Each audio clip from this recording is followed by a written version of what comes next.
सोचिए कि एक इंसान अपने ही देश के दुश्मनों के बीच रह रहा है। हाँ, और वो भी पूरी तरह से उनके साथ घुल मिलकर। बिल्कुल, वो उनके साथ घुटनों के बल बैठकर नमाज पढ़ रहा है, उनके हर सुख दुख में शामिल हो रहा है, मतलब उनके सारे रीति रिवाजों को अपना चुका है। और सबसे बड़ी बात, ये सब करते हुए वो उसी सिस्टम के खिलाफ खुफिया जानकारी निकाल रहा है ना? अगर एक पल के लिए भी उसकी जुबान फिसले या उसकी आंखों में हल्का सा भी डर नजर आए तो अगले ही पल उसकी जान जा सकती है। सीधे मौत, कोई दूसरा मौका नहीं। सही कहा। और सुनने वालों को बता दूं कि ये किसी जासूसी उपन्यास या एक्शन फिल्म का दृश्य नहीं है। आज की इस गहरी चर्चा यानी हमारी इस डीप डाइव में हमारा मिशन एक ऐसे व्यक्ति की कहानी का विश्लेषण करना है जिसे भारत की खुफिया दुनिया का सबसे बड़ा नाम माना जाता है। अजीत डोभाल। हाँ, अजीत डोभाल। हमारे पास जो स्रोत सामग्री है ना, वो उनके शुरुआती जीवन, उनकी कार्यप्रणाली और उन ऑपरेशंस की जानकारी देती है जिन्होंने उन्हें मतलब परछाइयों की दुनिया का बेताज बादशाह बना दिया। देखिए, इस स्रोत सामग्री का जो सबसे अहम पहलू मुझे लगा वो ये है कि ये जासूसी की उस पारंपरिक छवि को पूरी तरह तोड़ती है जो हमने अपने दिमाग में बना रखी है। जेम्स बॉन्ड वाली छवि है ना? जब इस विषय का गहराई से विश्लेषण किया जाता है तो यह स्पष्ट होता है कि जासूसी कोई तेज रफ्तार गाड़ियों या हथियारों का खेल नहीं है। तो फिर असल में क्या है? यह असल में इंसानी मनोविज्ञान की गहरी समझ है, असीम धैर्य और जिसे हम कहते हैं ना ऑब्जर्वेशन यानी बारीक निरीक्षण की कला है। यह कहानी इस बात का दस्तावेज है कि कैसे एक व्यक्ति उस माहौल का हिस्सा बन जाता है जिसे वह भीतर से डिकोड करने गया है। ठीक है, तो चलिए इसे थोड़ा विस्तार से समझते हैं। इस कहानी की जड़ें किसी हाईटेक ट्रेनिंग एकेडमी में नहीं बल्कि उत्तराखंड के शांत पहाड़ों में मिलती हैं। हाँ, पौड़ी गढ़वाल। बिल्कुल। स्रोत के अनुसार 20 जनवरी 1945 को पौड़ी गढ़वाल के एक छोटे से गांव में अजीत कुमार डोभाल का जन्म हुआ और उनके पिता मेजर GN डोभाल भारतीय सेना में अधिकारी थे। तो अनुशासन तो खून में ही था। हाँ, तो ये समझना मुश्किल नहीं है कि सैन्य अनुशासन, नियम और देशभक्ति की भावना तो उन्हें अपने घर के माहौल से ही मिल गई थी। लेकिन यहाँ एक दिलचस्प मोड़ आता है। अच्छा। हाँ, ये मोड़ उनकी माँ से जुड़ा है। उनकी माँ एक बेहद धार्मिक और शांत स्वभाव की महिला थी और उन्होंने बचपन में ही उन्हें एक बहुत बड़ी सीख दी थी। उन्होंने कहा था कि खामोशी कमजोरी नहीं, खामोशी सबसे बड़ी ताकत होती है। ये बहुत गहरी बात है। यहाँ जो सबसे दिलचस्प बात है वो ये है कि इस एक वाक्य ने, मतलब इस एक विचार ने उनके पूरे संज्ञानात्मक ढांचे यानी उनके कॉग्निटिव फ्रेमवर्क को कैसे आकार दिया। कॉग्निटिव फ्रेमवर्क वो कैसे? देखिए, पहाड़ों की वो खामोशी और उनकी माँ की इस सीख ने उनके अंदर एक डीप ऑब्जर्वेशन की नींव रखी। बचपन में जहां बाकी बच्चे शोर मचाकर दुनिया में अपनी उपस्थिति दर्ज कराते हैं ना। हाँ, बच्चे तो हमेशा शोर ही मचाते हैं। बिल्कुल, वहां वो चुपचाप किताबों के साथ बैठना पसंद करते थे। जब कोई बच्चा कम बोलता है तो उसका दिमाग बाहर ऊर्जा खर्च करने के बजाय आसपास की चीजों को सोखने में लग जाता है। अच्छा, मतलब वो बस सब कुछ रिकॉर्ड कर रहे होते हैं दिमाग में। सही कहा। वो लोगों के हाव भाव, उनके चलने के तरीके, उनकी बातचीत के जो छिपे हुए अर्थ होते हैं उन्हें डिकोड करने लगता है। एक खुफिया अधिकारी के लिए बोलने से ज्यादा सुनना और देखना जरूरी होता है और यही खामोशी आगे चलकर उनका सबसे बड़ा हथियार बनी। मैं ऐसे सोच रही थी, ये ऐसा है जैसे उनकी माँ ने उन्हें बचपन में ही एक मनोवैज्ञानिक इनविजिबिलिटी क्लॉक यानी अदृश्य होने का लबादा पहना दिया हो। इनविजिबिलिटी क्लॉक, ये उपमा बहुत सटीक है ना? एक ऐसा लबादा जिसे ओढ़कर वो भीड़ में भी सबसे अलग होकर सब कुछ देख सकते थे, लेकिन कोई उन्हें नोटिस नहीं कर पाता था। पर मेरे दिमाग में एक सवाल आ रहा है। हाँ, बताइए। क्या आज के इस शोर शराबे वाले युग में, मतलब जहां हर कोई अपनी बात सबसे ऊंचे स्वर में कहना चाहता है, वहां खामोशी वाकई एक प्रैक्टिकल स्किल हो सकती है? खासकर तब जब देश की सबसे कठिन मानी जाने वाली परीक्षाओं में से एक UPSC पास करनी हो। ये बहुत अच्छा सवाल है। देखिए, खामोशी की असली ताकत ना एकाग्रता को जन्म देने में है और इसका सबसे बड़ा प्रमाण उनकी खुद की UPSC की तैयारी की कहानी है।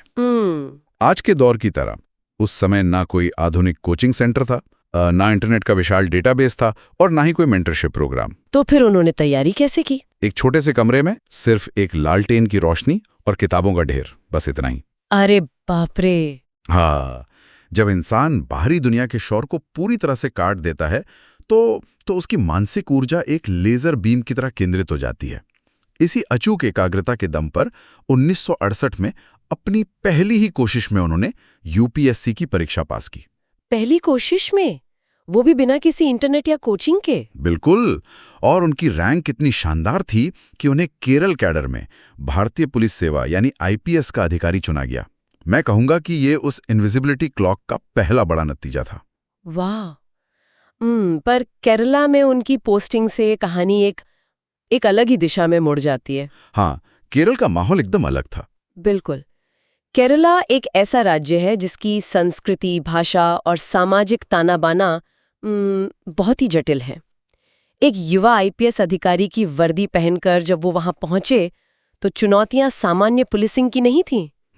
वहां के मुद्दे काफी पेचीदा थे। हाँ, उनके सामने वामपंथी उग्रवाद, तटीय इलाकों से होने वाली अंतर्राष्ट्रीय तस्करी और बेहद उलझे हुए अंडरग्राउंड राजनीतिक नेटवर्क खड़े थे। पर यहाँ बात और भी ज्यादा रोचक हो जाती है। कैसे? देखिए, अक्सर ये देखा जाता है कि एक नए पुलिस अधिकारी का ईगो, उसका अहंकार बहुत बड़ा होता है।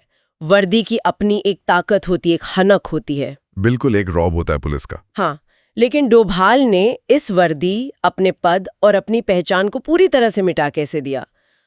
उन्होंने पुलिस स्टेशन में बैठकर ऑर्डर देने के बजाय कुछ अलग ही रास्ता चुना। और इस फैसले के पीछे ना एक बहुत गहरी मनोवैज्ञानिक रणनीति थी।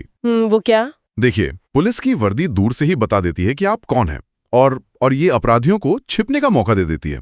स्रोत में उनकी कार्यप्रणाली के लिए एक बहुत ही सटीक शब्द का इस्तेमाल किया गया है, intelligence driven thinking. Intelligence driven thinking मतलब खुफिया जानकारी पर आधारित सोच। आईपीएस अधिकारी? हाँ, तो कभी चाय की दुकानों पर चुपचाप बैठकर स्थानीय लोगों की बातचीत का हिस्सा बन गए। एक उच्च अधिकारी के लिए अपने ईगो को मारकर सड़क पर एक आम मजदूर की तरह बर्ताव करना मानसिक रूप से बेहद थकाऊ होता है। बिल्कुल, अपनी पहचान भूलनी पड़ती होगी। सही कहा। लेकिन यही वो जगह थी जहां उन्होंने अंडरकवर रहने की कला में महारत हासिल की। और मुझे लगता है यही अंडरकवर कला उन्हें उनके जीवन के सबसे खतरनाक पल की ओर ले गई। 1970 के दशक की शुरुआत में जब उनकी इस असामान्य कार्यप्रणाली को देखकर इंटेलिजेंस ब्यूरो यानी आईबी ने उन्हें आधिकारिक रूप से डेप्यूटेशन पर बुलाया। आईबी में उनकी एंट्री? हाँ, तब उन्हें अपना पहला बड़ा मिशन सौंपा गया। दक्षिण भारत में एक उभरता हुआ उग्रवादी नेटवर्क सक्रिय था जो किसी बहुत बड़ी घटना को अंजाम देने की तैयारी में था। और इसके लिए उन्हें फिर से अपनी पहचान छुपानी पड़ी? बिल्कुल। डोभाल अपनी वर्दी छोड़कर एक तटीय कस्बे में आम आदमी की तरह रहने लगे।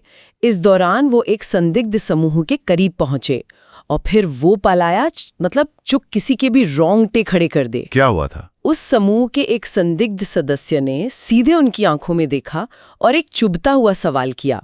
उसने पूछा, तुम हो कौन? सोचिए, उस एक सेकंड में उनके दिमाग में क्या चल रहा होगा।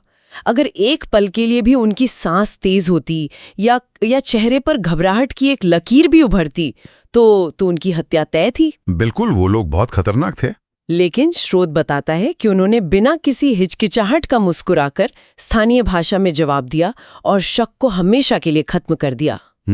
इस घटना के पीछे का विज्ञान समझना बहुत जरूरी है। विज्ञान? इसमें विज्ञान कैसा? देखिए, ये अंडरकवर जाने यानी सिर्फ वेश बदलने और इन्फिल्ट्रेट करने यानी माहौल का पूरी तरह से हिस्सा बन जाने के बीच का सबसे बड़ा अंतर है। समझाइए जरा। जब कोई अचानक आपसे ऐसा सवाल पूछता है तो इंसान के शरीर में फाइट और फ्लाइट की प्रतिक्रिया होती है, लड़ो या भागो। हाँ, पसीना आने लगता है। बिल्कुल, एड्रेनालिन का स्तर अचानक बढ़ता है, आंखें बड़ी हो जाती हैं और चेहरे की मांसपेशियों में एक माइक्रो एक्सप्रेशन पैदा होता है जो घबराहट को दर्शा देता है। सामने वाले उग्रवादी को इसी घबराहट की तलाश थी। वो बस उनकी चोरी पकड़ना चाहता था। हाँ, लेकिन डोभाल ने जो मुस्कान दी वो कोई सामान्य मुस्कान नहीं थी। बचपन में सीखी गई उसी खामोशी और गहरी एकाग्रता ने उन्हें अपनी शारीरिक प्रतिक्रियाओं पर ऐसा नियंत्रण दिया था कि उन्होंने अपने एड्रेनलिन स्पाइक को दबा दिया। मतलब उन्होंने अपनी बॉडी को धोखा दिया। एग्जैक्टली। एक मुस्कान जो स्वाभाविक लगे सामने वाले के दिमाग में ये संदेश भेजती है कि छिपने के लिए कुछ नहीं है। उन्होंने ना केवल उस बल में अपनी जान बचाई, बल्कि उस पूरे नेटवर्क के लीडर्स कौन हैं, उनकी फंडिंग कहाँ से आ रही है, अच्छा। और उनके अगले टारगेट्स क्या हैं, इसका पूरा स्ट्रक्चर डिकोड करके आईबी को सौंप दिया। वाह। यहीं से आईबी को समझ आ गया कि ये इंसान सिर्फ कपड़े नहीं बदलता, ये दुश्मन के दिमाग को हैक कर लेता है। बिल्कुल। केरल में अंडरकवर एजेंट के रूप में मिली इस सफलता ने ना दिल्ली के वरिष्ठ अधिकारियों को एक बात साफ कर दी। ये अधिकारी सिर्फ छोटे मोटे ऑपरेशंस के लिए नहीं बना है, ये पूरे इकोसिस्टम को डिकोड करता है। हाँ, वो कुछ बड़ा करने वाले थे। और इसी खूबी के कारण उन्हें भारत की सबसे खूनी और उलझी हुई पहेली सौंप दी गई। चलिए चलते हैं उत्तर पूर्व के उन गहरे जंगलों और बादलों से ढके पहाड़ों में, जहां 1960 के दशक से एक भयानक आग लगी हुई थी, मीजो बगावत। वो बहुत ही मुश्किल दौर था। बहुत मुश्किल। हमारे स्रोत इस बगावत के पीछे की कहानी को बड़ी गहराई से समझाते हैं। ये सब 1959 की मोहताम त्रासदी से शुरू हुआ था। मोहताम त्रासदी? हाँ, ये एक बेहद विचित्र और प्राकृतिक घटना थी। वहां बांस के जंगलों में अचानक फूल आ गए और इन फूलों को खाने के लिए चूहों की आबादी में विस्फोट हो गया। लाखों चूहे, करोड़ों। जब बांस के फूल खत्म हो गए तो इन करोड़ों चूहों ने खेतों पर हमला कर दिया और पूरी फसल बर्बाद कर दी। इस वजह से मिजोरम में एक भयंकर अकाल पड़ा, जिससे वहां के लोग बहुत आहत हुए। हाँ, स्थानीय लोगों को लगा कि दिल्ली में बैठी सरकार ने उनकी चीखें अनसुनी कर दी हैं। इसी अलगाव और नाराजगी से जन्म हुआ मीजो नेशनल फ्रंट यानी MNF का। 1966 में इस समूह ने इतने खतरनाक सशस्त्र हमले किए कि भारत सरकार को इतिहास में पहली बार अपने ही क्षेत्र में एयर स्ट्राइक तक करनी पड़ी। बिल्कुल। स्थिति इस कदर नियंत्रण से बाहर हो चुकी थी कि दशकों तक वहां शांति का कोई नामो निशान नहीं था। सीमा पार से भारी मात्रा में हथियारों की खेप आ रही थी, जंगलों में विद्रोहियों के गुप्त कैंप चल रहे थे और स्थानीय लोग बाहरी दुनिया पर बिल्कुल भरोसा नहीं करते थे। ये एक ऐसी चुनौती थी जिसे दूर दिल्ली के वातानुकूलित कमरों में बैठकर या सिर्फ सेना के जोर पर नहीं सुलझाया जा सकता था। तो फिर आईबी ने क्या किया? आईबी को एक ऐसे व्यक्ति की जरूरत थी जो मौत के उन जंगलों में उतरे, उन गुटों के बीच जाए और उनके नेटवर्क को अंदर से समझे। और तभी वो आदेश जारी हुआ, officer Doval, your next assignment is North East. ये आदेश उनके जीवन का पहला सबसे हाई रिस्क और लंबा ऑपरेशन था। उन्होंने एक बार फिर अपना असली नाम और पहचान पीछे छोड़ दी। बिल्कुल। वो उन जंगलों में गए, स्थानीय मीजो बोली सीखी, वहां के लोगों की तरह चलना, बोलना और दिखना शुरू किया। महीनों तक वो विद्रोहियों के बीच रहे, बिल्कुल एक परछाई की तरह। और वहां से जो जानकारी मिली वो चौंकाने वाली थी। हाँ, क्योंकि जो जानकारी वो वहां से निकाल कर लाए वो किसी हथियार के गोदाम या गुप्त रास्ते के बारे में नहीं थी। उन्होंने ये खोजा कि MNF के प्रमुख नेता लाल डेंगा असल में अब कोई अंतहीन युद्ध नहीं चाहते हैं, बल्कि वो एक सम्मानजनक समाधान तलाश रहे हैं। यही तो उनकी ऑब्जर्वेशन स्किल काम आई। पर यहाँ एक सवाल उठता है और ये थोड़ा हैरान करने वाला है। क्या 2 दशकों से चली आ रही इतनी खूनी जंग को, जिसमें हजारों जानें गई हों, हथियारों के बजाय सिर्फ एम्पैथी या सहानुभूति से जीता जा सकता है? क्या वो सचमुच खूंखार आतंकवादियों को बातों से मना रहे थे? देखिए, अगर हम इसे बड़े परिप्रेक्ष्य से जोड़ें तो एक महान खुफिया अधिकारी केवल भूगोल के नक्शे नहीं बनाता, वो इंसानी भावनाओं के नक्शे बनाता है। इंसानी भावनाओं के नक्शे? हाँ, कोई भी युद्ध, चाहे वो कितना भी हिंसक क्यों न हो, एक समय के बाद इंसानों को थका देता है। डोभाल जंगलों में हथियार गिनने नहीं गए थे, वो ये मापने गए थे कि विद्रोही मनोवैज्ञानिक रूप से कितने थक चुके हैं। मतलब वो उनकी मेंटल स्टेट को पढ़ रहे थे। बिल्कुल। उन्होंने लाल डेंगा की साइकोलॉजी को पढ़ा। एक विद्रोही नेता जो 20 साल से लड़ रहा है, वो अचानक आत्मसमर्पण नहीं कर सकता। हाँ, लोग उसे गद्दार कहेंगे। एग्जैक्टली। ऐसा करने पर उसे गद्दार माना जाएगा और उसका ईगो उसे ऐसा करने नहीं देगा। डोभाल ने यह समझा कि लाल डेंगा को एक ग्रेसफुल एग्जिट यानी सम्मानजनक निकास चाहिए। एक ऐसा रास्ता जहां वो हथियार भी डाल दे और उसका सम्मान भी एक राजनीतिक नेता के रूप में बना रहे। सही कहा। और यहीं डोभाल ने बैक चैनल संपर्क स्थापित किए। ये काम सिर्फ सहानुभूति का नहीं था, बल्कि विश्वास जीतने का था। विद्रोहियों के साथ उसी आग के पास बैठना, उनकी भाषा में उनके दर्द को सुनना और फिर धीरे धीरे उनके दिमाग में ये बात डालना कि अब शांति ही एकमात्र विकल्प है। उन्होंने लालडेंगा को भरोसा दिलाया कि भारत सरकार उन्हें एक दुश्मन की तरह नहीं बल्कि एक नागरिक के रूप में सम्मान देने को तैयार है। और इसी अकल्पनीय भरोसे और मनोवैज्ञानिक रणनीति का नतीजा था 1986 का ऐतिहासिक मीज़ो शांति समझौता, मतलब द मीज़ो पीस अकॉर्ड। बिल्कुल एक ऐतिहासिक पल। एक ऐसा समझौता जिसने पहाड़ों में दशकों से गूंज रही गोलियों की आवाज को हमेशा के लिए शांत कर दिया और मिजोरम को भारत के सबसे शांत राज्यों में से एक बना दिया। उत्तर पूर्व के जंगलों में मिली इस अभूतपूर्व जीत ने ये साबित कर दिया कि अजीत डोभाल किसी भी पारिस्थितिकी तंत्र, किसी भी इकोसिस्टम को अंदर से हैक कर सकते हैं। जब वो दिल्ली लौटे तो वो सिर्फ एक खुफिया अधिकारी नहीं थे, वो आईबी के भीतर एक जीवित किंवदंती बन चुके थे। और इसी सफलता ने उनका दायरा पूरी तरह से बदल दिया। अब वे जंगलों या छोटे कस्बों तक सीमित नहीं थे। अब उनका काम दिल्ली से हो रहा था। हाँ, दिल्ली में उनका सामना अब शहरों के बीच छिपे सेफ हाउस, बेहद गुप्त समूहों और उन अंतर्राष्ट्रीय नेटवर्कों से था जो समाज के भीतर ही सांस ले रहे थे। उनका काम सिर्फ सूचनाएं एकत्र करना नहीं रह गया था। तो अब उनका मुख्य काम क्या था? अब उनका काम दुश्मन के पूरे इकोसिस्टम की नब्ज को पकड़ना था। वो ये जानने में माहिर हो चुके थे कि कौन सा नेटवर्क कैसे सोचता है, उसकी कमजोर कड़ियां क्या हैं और उसे बिना हथियारों के कैसे तोड़ा जा सकता है। वाह! उनके काम करने के इस अचूक तरीके पर अमेरिकी खुफिया एजेंसी CIA और ब्रिटिश एजेंसी MI6 के अधिकारियों का एक बहुत मशहूर कोट स्रोत में दिया गया है। क्या है वो कोट? उन्होंने कहा था, "He doesn't enter an environment, he becomes the environment." यानी वो किसी माहौल में घुसते नहीं हैं, वो खुद माहौल बन जाते हैं। ये बात मुझे बिल्कुल मेथड एक्टिंग जैसी लगती है। Method acting? हाँ, फिल्मों की दुनिया में हमने देखा है ना कि कुछ एक्टर्स अपने किरदार में इस कदर डूब जाते हैं कि कैमरे के बंद होने के बाद भी वो उसी तरह बात करते हैं और उसी तरह सोचते हैं। हाँ, हॉलीवुड में कई एक्टर्स ऐसा करते हैं। लेकिन सोचिए, दोनों में दांव पर क्या लगा है? एक एक्टर अगर अपनी भूमिका भूल जाए, अपना डायलॉग भूल जाए, तो उसे ज्यादा से ज्यादा खराब रिव्यू मिलेगा, रीटेक लेना पड़ेगा या फिल्म फ्लॉप हो जाएगी। बिल्कुल। लेकिन अगर कोई जासूस जो दुश्मन के गढ़ में एक खूंखार विद्रोही या तस्कर का रूप धरकर बैठा है, अपनी भूमिका 1 सेकंड के लिए भी भूल जाए तो कोई रीटेक नहीं होता। कोई रीटेक नहीं, सीधे उसकी जान चली जाती है। हाँ, और दांव पर किसी प्रोडक्शन हाउस का पैसा नहीं बल्कि राष्ट्रीय सुरक्षा लगी होती है। ये एक महत्वपूर्ण सवाल खड़ा करता है कि आखिर एक इंसान खुद को इस स्तर तक कैसे मिटा सकता है। सही बात है। लगातार एक अजनबी की तरह जीना, ये जानना कि कब सामने वाले से बातचीत करनी है, कब बिल्कुल चुप रहकर सिर्फ माहौल को सोखना है, किसे ध्यान से ऑब्जर्व करना है और किससे बचकर निकलना है।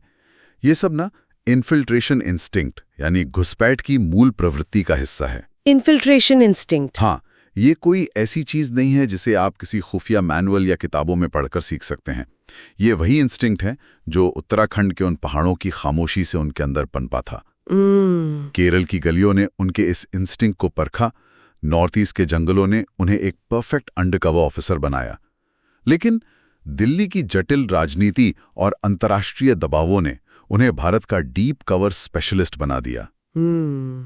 और स्रोत के अंत में ये साफ संकेत दिया गया है कि यही विशेषज्ञता, यही परछाई बनकर रहने की कला और इंसानी दिमाग को पढ़ने की ताकत उन्हें आगे चलकर दुनिया के सबसे खतरनाक और असंभव माने जाने वाले मिशन की ओर ले जाने वाली थी। हाँ, एक ऐसा मिशन जो देश की सीमाओं के पार था। बिल्कुल। पाकिस्तान, जहां उन्हें उन्हीं लोगों के बीच उन्हीं की तरह बन के एक नई पहचान के साथ सालों तक रहना था, जिसके बारे में शायद हम किसी और चर्चा में गहराई से बात करेंगे। बिल्कुल। तो इस पूरी चर्चा के अहम पहलुओं को अगर एक साथ रखा जाए तो इस श्रुत से जो सबसे बड़ी बात निकल कर आती है वो ये है कि खुफिया दुनिया केवल हाईटेक उपकरणों, सैटेलाइट इमेजरी या बंदूकों के इर्द गिर्द नहीं घूमती। तो ये किसके इर्द गिर्द घूमती है? ये मूल रूप से सुनने की कला है। ये असीम धैर्य रखने और सही मौके का इंतजार करने के बारे में है। और सबसे महत्वपूर्ण, ये इंसानी दिमाग के भीतर झांकने के बारे में है। किसी भी दुश्मन को पूरी तरह से हराने के लिए ना, पहले आपको उसे एक इंसान के तौर पर समझना पड़ता है, उसके डर, उसकी थकान और उसके अहंकार को डिकोड करना पड़ता है। और शायद यही अजीत डोभाल की सबसे बड़ी ताकत रही है। वे सिर्फ दुश्मन के इलाके में नहीं गए, वे सीधे उनके दिमाग में गए। बिल्कुल सही कहा। दैनिक जीवन में जहाँ हर तरफ डिजिटल और मानसिक शोर है, अपनी खामोशी और ऑब्जर्वेशन का कितना इस्तेमाल करते हैं? क्या हम सच में आसपास के माहौल को समझ रहे हैं या सिर्फ अपनी बात कहने की बारी का इंतजार कर रहे हैं? ये बहुत ही सोचने वाला सवाल है ना? लेकिन इस चर्चा को खत्म करने से पहले इस पूरी कहानी ने मेरे दिमाग में एक बहुत ही अजीब और गहरा विचार छोड़ दिया है। क्या विचार है? जब कोई व्यक्ति अपनी पूरी जिंदगी दूसरों का रूप धरने में बिता देता है, दशकों तक अपना असली नाम, अपना धर्म, अपनी पहचान छुपाने और एक परछाई बनकर जीने में गुजार देता है, जब वो हर दिन एक नया किरदार निभाता है ताकि उसकी और उसके देश की जान बच सके, तो क्या वो खुद को याद रख पाता है? जब वो रात को अकेले एक अंधेरे कमरे में होता है, बिना किसी मिशन के, बिना किसी खतरे के और बिना किसी मुखौटे के, तो क्या उसे अपनी असली पहचान याद रहती है या वो असली इंसान भी उन अनगिनत किरदारों और परछाइयों की भीड़ में कहीं कहीं हमेशा के लिए खो जाता है? ये सोचने वाली बात है। बहुत गहरी बात है। आज की इस गहरी चर्चा में बस इतना ही। फिर मिलेंगे एक और उलझी हुई कहानी और नए तथ्यों के साथ।